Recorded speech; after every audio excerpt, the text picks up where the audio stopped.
A little girl hides under her bed while her mother screams in the next room. By morning, her father is dead. Her mother is the only suspect, and the only person who can explain what really happened is a demon that only appears when you're too paralyzed to move. Stick around, because this one gets under your skin fast. It's the middle of the night when young Sophie wakes to a strange sound. Her closet door stands open. Terrifying noises echo through the house, followed by her mother's screams. Sophie steps into the hallway just as her mother, Helena, bursts out and grabs her, begging her to keep her eyes closed. It's too late. Sophie has already seen her father, lifeless on the bed. The next morning, criminal psychologist Kate Fuller is called in by Detective McCarthy. The police believe Helena killed her husband, but his injuries are so bizarre that no one can explain how a woman her size could have caused them. Kate's job is simple on paper: decide if Helena is fit to stand trial, or if she belongs in a psychiatric hospital. While examining the crime scene, Kate finds a torn scrap of paper. Part of a name, half of a strange symbol. Instead of interrogating Helena first, she goes to Sophie, who's hiding under her bed. Sophie tells her that her grandfather warned her not to talk, or the police might take her mom away. Kate promises that won't happen if Helena is innocent. Then she asks the question that changes everything. Who hurt Daddy? Sophie hesitates, then says one word, a name, Mara. When Kate brings that name to Helena, she falls apart. Helena admits her husband had been having an affair with a student, that she was furious, that she wanted a divorce. But she swears she didn't touch him. She says she woke up that night completely paralyzed. She could see everything, hear everything, but couldn't move or scream. The room went dark. The air changed, and an old woman appeared beside the bed. She climbed onto her husband's chest, and he stopped breathing while Helena could do nothing but watch. McCarthy thinks it's a story her mind invented to bury what she actually did, and Kate, despite her own doubts, ends up writing the report that sends Helena to a psychiatric hospital, breaking the promise she made to a terrified little girl. That night, alone in her home, a wine glass shatters on its own. Kate brushes it off, but the next day, watching Sophie sobbing as officers pull her mother away, Kate starts to realize she may have gotten this catastrophically wrong. Then it happens to her. Kate wakes up unable to move. A dark figure stands at the edge of her vision. It vanishes the second she regains control. Rattled, she goes back to Sophie's drawing and finds something on the back. It matches the torn symbol from the crime scene exactly. When she puts the pieces together, it spells out a name and an address. Someone else knows something. She drives there and finds the front door open, the house in disarray, and a man named Takahashi dead in his bed. His injuries are identical to Helena's husband's. Two men, same impossible death. Kate calls McCarthy immediately, certain this proves Helena's innocence.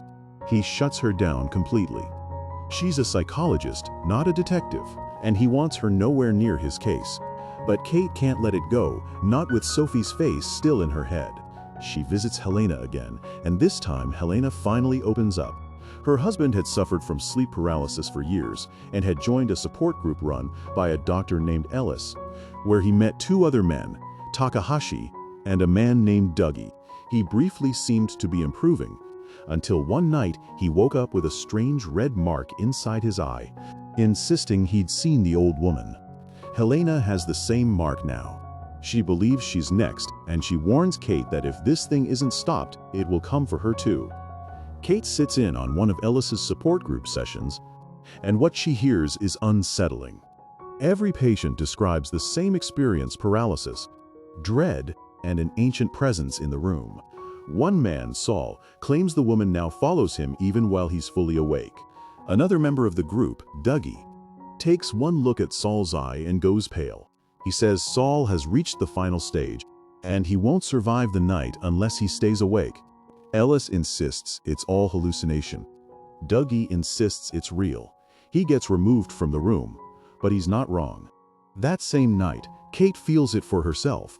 Paralysis, a presence beneath the table. A scream that breaks the spell just before McCarthy calls with news Saul is dead. The police bring Dougie in for questioning. since he predicted it.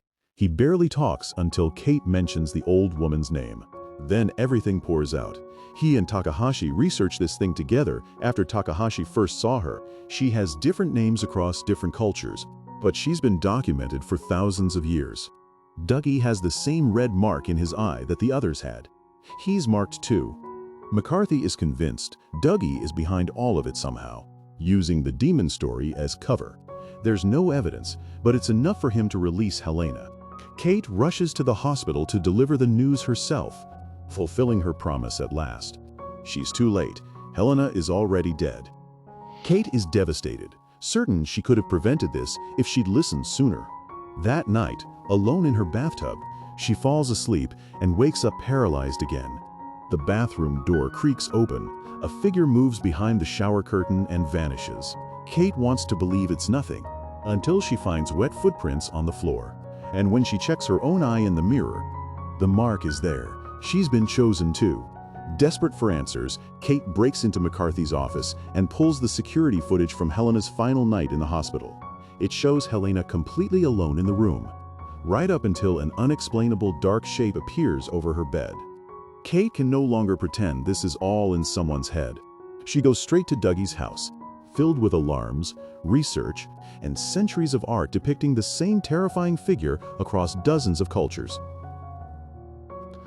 He explains the pattern he spent years piecing together. This isn't random, it moves in clusters, following tragedy but always guilt. He lays out the stages. First, a glimpse during paralysis, then the mark, then physical contact, and finally, seeing her while fully awake, which means the next time you sleep is the last. Dougie survives by never sleeping more than 20 minutes at a time, wired to alarms that jolt him awake before he goes too deep. He warns Kate they're both marked now, and that the only way to stop this is to find what actually connects the victims. She's not ready to believe him yet. She brings the hospital footage to Ellis, hoping for a rational explanation. He offers one: convulsions, a burst blood vessel, cultural memory shaping a shared hallucination. He assures her none of it is real. That same night, Dougie's generator fails. His alarms go silent. He falls into deep sleep, and by the time anyone realizes, it's too late to stop what happens next. Kate rushes to him, finds him barely holding on, and brings him in for monitored sleep at Ellis's clinic. Before he goes under, he confesses the guilt he's carried since a wartime checkpoint decision that got an innocent mother and her baby killed. He believes that's what drew this thing to him in the first place. While he sleeps under medical supervision, with doctors watching, Kate is paralyzed in the next bed and can only watch as the presence climbs onto his chest. Nobody reaches him in time. Now Kate understands. This isn't about tragedy. It's about guilt people can't forgive themselves for. Every single victim was drowning in something they blamed themselves for. All the way back to a man who once made a devastating choice that cost dozens of children their lives in another country entirely, the true starting point of everything that followed. And Sophie is next. The little girl blames herself for speaking up, for her mother being taken away, for everything that happened after. Kate realizes the only way to save her is to convince her none of it was her fault. Before she falls asleep again, racing to the hospital, exhausted past the point of safety, Kate starts seeing things that aren't there. She crashes her car and keeps going anyway. She reaches Sophie's room just as the lights die and the girl goes rigid, eyes open, completely paralyzed. Kate throws herself between Sophie and the figure closing in, insisting the guilt belongs to her. Not the child. The presence disappears. Sophie wakes up, and for the first time in this entire nightmare, she says she doesn't blame herself or Kate for any of it. Relieved beyond words, Kate finally lets herself close her eyes. But this is where the film pulls the floor out from under you. What follows might be comfort. It might be a dream, and whether Kate ever wakes up from what's coming next is left disturbingly unclear. If your palms are sweating right now, imagine watching this one with the lights off. Let me know in the comments if you'd survive stage 1.